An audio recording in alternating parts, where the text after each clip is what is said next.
अस्सलातु वस्सलाम अलैका या रसूल अल्लाह व अला आलिका व सहाबिका या हबीब अल्लाह। अस्सलातु वस्सलाम अलैका या नबी अल्लाह व अला आलिका व सहाबिका या नूर अल्लाह। जिन्ना नोशा हादी नाल परीतां लाइयां ने, उदो जग अंदर पा गया नूर सफाइयां ने। सो रब दी नी झूठ इस गल दा, दीवा फैज़ वाला सान पाल अंदर बलदा। जिस दुनिया अंदर ला दित्तियां रोशनाइयां ने, जिन्हां नोशा हादी नाल परीतां लाइयां ने। जिंदा कीता मोए पैतर खान नू, बन्ने लाया फड़ बाहों शाहजहान नू।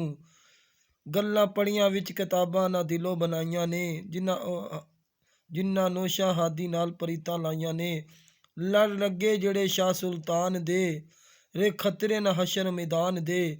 लखां ऐबां वालियां दामन हेठ छपाइयां ने, जिन्हां नोशा हादी नाल परीतां लाइयां ने। पुछो पीड़ी दे पाक रहमान थी, या नुशारे दे सचियार जवान थी।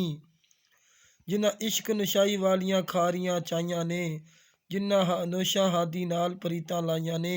तेनू गल की सुनावां दरबार दी, तेनू गल की सुनावां दरबार दी। उत्थे रब दी तौहीद ठाठां पई मार दी। बन साइल अरशद इस दर दा, कानू गैरां दा दरबारे जाके मरदा।